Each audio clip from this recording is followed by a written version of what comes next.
Hello lovely people, my name's Kim, this here is Layla, also known as the helper, well the supervisor actually. So today I just wanted to go through a few of the foundation moves that we're going to be using as we're going through the workouts. Now the really important thing here is it's not about doing the biggest move or the best move, it's about doing little things and doing them carefully and really making sure that you're looking at your form. So I'd rather see you do one squat really well than 5 squats where you're all over the place and you're not using your body in a safe manner. Okay, so by learning these foundational moves, you'll be good to go through the other workouts, because then even if I don't give full instructions on all of them, you'll know those moves and you'll know how to do them safely. Okay, so what we'll do is we'll get started, if Layla agrees. Do you agree? Yeah. So the first one that we're going to be using, it's a really basic one, and I come back to it a lot because a squat is a compound movement, and all that means is that you're using all your muscle groups. Everything's in there. You want to be using your tummy, you're using your legs obviously, but you're supporting your upper body through it as well, and by lifting your arms up you're even using your shoulders. Okay, so all the squat is you want your big toes together. Sorry, I'm into yoga now. You want your feet parallel to each other, and all you're going to do is just sit back on an invisible chair behind you. Now it might be that you want to have a chair behind you for now, and that's perfectly fine. That means you're not worried about maybe going a bit too far.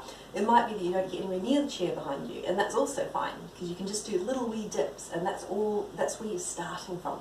The important thing is to be starting using your tummy, using your legs in the correct manner. So tummy muscles are engaged, and by that I mean you're sort of pulling towards the middle without sucking in, but it's like you're lifting your tummy button in and up, so you're using that to support your lower back and making sure it's not going to get hurt. And then arms forward and back, and that might be as much as you do, because you're already engaging your quads, you're engaging your tummy, you're using your arms. Or you might want to go a bit further.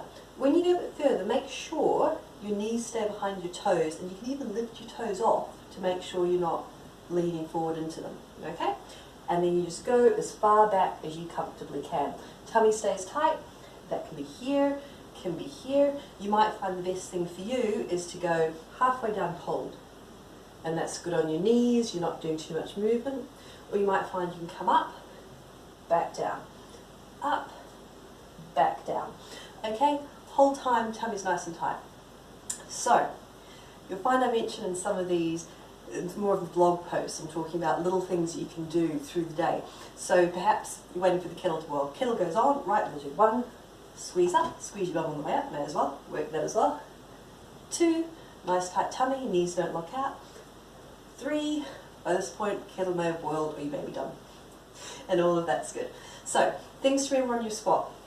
Knees stay behind toes, like that. You can lift your toes up if you need to. Tummy stays tight, back stays straight. So you're not doing this. I have a tendency to over-exaggerate a little bit this way, so try and keep it nice and in the middle. But rather that than that. Okay? Awesome. That's your squat. Alright. Lunges I don't use as much because they're much tougher on your knees, and I notice this knee particularly it's a bit twingy at times. That's called age. So what we're going to do with the lunges, we're going to take them really gently. So you might find that you only want to do a little one. What you're thinking about here is you bring your heel up, and then you just do a little dip, dip. It's not too big. You can grab hold of something the cat's not going to bite in order to help keep your balance, and that's fine. Again, you're looking at this forward knee because you don't want it over your toes. You want to make sure it stays behind. Okay, if you can, you would take a nice big step back. Same thing with a tight tummy button pulling in and up. And you can have your hands out for balance, you can be holding onto a wall or a chair, whatever works for you. That back knee wants to go straight down. So what's not happening is that, and that's really technical because it's easier to keep that back leg stiff than it is to get a little bend in there. But get that bend in. Okay? And again, this can be while you're on the phone. So you'll be chatting away and you go, yep, yep, no, great. I don't talk on the phone, I don't like talking on the phone. So that's your lunge. Again, things to remember, that foot points straight forward, that knee stays behind the toes, that knee comes straight down without knocking into the ground. and remembering that you can adjust this by making it much smaller, holding onto a chair in front of you or to the side of you, and just little dips. 1, 2, 3, 4, working perfectly. Awesome. Okay. Other standard moves we do is we do push-ups. Now push-ups, we don't tend, it's not a movement we tend to use a lot in life. You'll find we pick things up a lot, we don't push away a lot. Okay, so your easiest way with your push-ups, I don't actually have a wall to show you, but it is to start against a wall. And what you can do is you can take your feet a little bit further away, tummy goes nice and tight, and you can just keep going a little bit further, a little bit lower. That's particularly if you have trouble getting down to the floor and back up again. Okay? If you're right coming down to the floor and coming back up, then we start in a box push-up. So bum straight up, hands are under shoulders, knees are under hips, and all we're doing is we're going to send our elbows out to the side. I don't know how well you can see that. Okay, so they're going out like that. Alright? Nice tight tummy, out and up. And that will actually give you a really good workout into your shoulders. Tummy must stay tight though. This is the same through all of these exercises. Really, really important. The stomach stays nice and tight. So that's our box push-up. So that's our first version of push-up, if you can get down to the floor comfortably. If you can't, like I say, grab a handy wall and you can stand with your hands resting right there and you literally lean in, push out. Easy as anything. If box push-ups are easy for you, take your legs a little bit further back. Now when you do this, you want your shoulders to stay over your hands. So you're getting a straight line between your knees and your shoulders. Tummy has to be really tight now. And if you start feeling it in your back, then you need to push your bum up a little bit more and take that pressure off your back. Make sure your tummy's doing the work here. So the last thing we want to do is be hurting ourselves. Same thing, out, back up. Okay?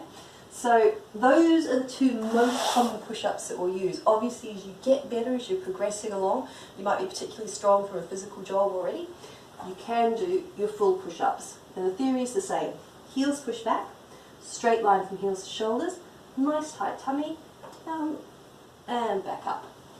And that's all there is to it. Other basic moves we use, well, what I want to do is just show you the ones that we're going to be doing a lot of variations on. There will be other moves, but they probably won't come in until some of the more advanced workouts. So, cat stretch. When it comes to abs, obviously we're talking about using them all the way through here. What you may find is before you start doing any workouts, maybe even before you get out of bed in the morning, just do these quickly. Alarm goes off, give yourself a minute. It's all you need. Lying in bed or on the floor, heels kind of towards your hips, wherever's comfy for you, and you should feel you've got a little bit of an arch here, so you can actually put your hand underneath your back and you can actually reach all the way through on mine because I do have quite a curve. And all you're going to do is take that curve away. So you're going to imagine that your tummy button is pulling all the way down, and you need to exhale as you do that. And that tummy button is pulling all the way down to your spine. And you can actually breathe here quite comfortably. That's the other thing, keep breathing, don't stop. Really bad that. So just keep your tummy pulled in, keep breathing, and hold that for as long as you can. And then you can relax. And then you can pull in again. And what I tend to do is exhale as I pull in. And then you can still breathe here. And now, you shouldn't be able to get your hands underneath your back at all. It should be really wedged down, nice and tight to the floor. Okay, and that is the first ab exercise that we do. And what I'd suggest is you keep coming back to that one. And like I say, maybe do it every morning, just before you get up. And that will remind you to keep your core engaged as you go through the day, which is another really important thing which we don't tend to do. I mean, I find it myself. I might start off and I've done my workout and I'm doing really good. By the end of the day, I'm kind of, oh, yeah. So you tend to slouch, your toe muscles let go, and you just, what that happens then is all the weight goes onto your back, and your back's doing all the support. So instead, by training yourself each morning, if you can, if you remember, none of this is compulsory. That's the major thing. The whole idea is that we're making little habits which we can carry on through the rest of our lives. So, but if you can, that's the one to do. Squeeze your tummy down, and while you're lying there, just think, oh, got to get up again. Squeeze, right, get up, away we go. And all that's doing is connecting you with your core, reminding you to keep doing it throughout the day. Okay, obviously, loads of other moves that we are going to be using. Those are the basics, those are the ones to come back to, and they're the ones everything's going to be built from. And for your first sort of beginner's workouts, it's pretty much what we're going to be doing. So yeah, so that's it. Any questions, please let me know. Anything I've missed, please let me know. And yeah, I'm so glad to see you here. Thank you.